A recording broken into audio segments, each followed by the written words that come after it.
નવા ચૂંટાયેલા આપના ધારાસભ્ય ગોપાલ ઇટાલિયાને નોટિસ ફટકારવામાં આવી છે। કોંગ્રેસના પૂર્વ ધારાસભ્ય લલિત વસોયાએ ફટકારી છે નોટિસ। ખોટી બદનામી કરવા મુદ્દે 10 કરોડ ચૂકવવાની નોટિસ ફટકારી છે।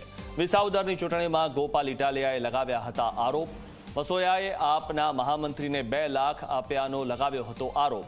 ત્યારે લલિત વસોયાના વકીલે ગોપાલ ઇટાલિયાને બદનક્ષીની નોટિસ ફટકારી છે। आम आदमी पार्टी धारासभ्य गोपालभाई इटालिया ने मैं मानहानि दावा माटेनी नोटिस पाठवी है।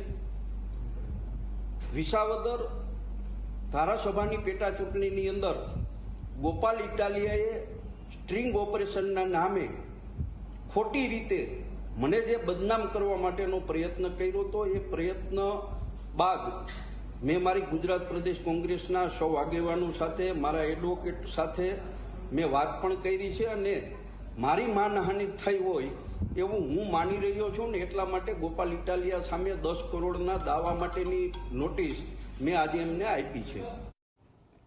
सूरत में सील करेली बिल्डिंग बनी है असामाजिक तत्वों अड्डो। पाल विस्तार में पालनपुर केनाल रोड पर आवेलू है आ बिल्डिंग और बिल्डिंग में सामान्य असामाजिक तत्वों चोरी करी। स्थानिकोए भेगा मळीने चोरी करता शख्सों ने रंगे हाथ पकड़ी पाड्या छे। चोरी करता शख्सों ने पकड़ी ने पाल पुलिस ने हवाले करवामां आव्या छे। एसएमसीए सील करता स्थानिको अन्य स्थळे भाड़ेथी रहेवा गया हता अने हवे आखी जग्या असामाजिक जे लोको छे तेमनो अड्डो बनी गई छे।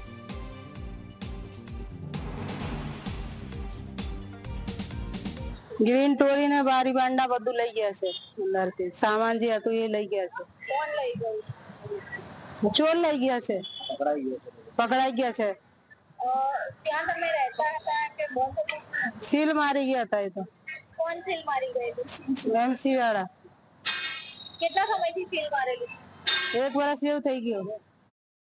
हमारा जो अपार्टमेंट है पालनपुर केनाल रोड पे स्वामीनारायण बिल्डिंग है। ये बिल्डिंग है जो पिछले साल अगस्त में गवर्नमेंट द्वारा उसको सील मार दिया गया था और अभी तो वो बिल्डिंग सील ही थी। पर पिछले 10 दिन के अंदर वहाँ पे सबके घरों में चोरियां हुई है, जिसमें किसी का पंखा निकाल दिया गया है, किसी का ग्रिल तोड़ दिया गया, किसी का बारी तोड़ दिया गया है, किसी का सोफा नुकसान कर दिया गया। यानी काफी ज्यादा नुकसान हुआ है और लोग वहाँ पे जो असामाजिक तत्व है वहाँ पे कोई पार्टी कर रहा है, वहाँ पे लोग रह रहे हैं। और खास करके जो नीचे दुकानें हैं, जो गवर्नमेंट ने जो सील मारा है तो भी दुकान पे वहाँ पे दुकान चालू है और लोग वहाँ पे होटल चालू करके वहाँ पे धंधा कर रहे हैं। कल उड़ के कोई भी बालकनी गिरती है, चाहे कुछ भी नुकसान होता है और जान हानि हुआ तो उसका जवाबदारी कौन जवाबदारी लेगा?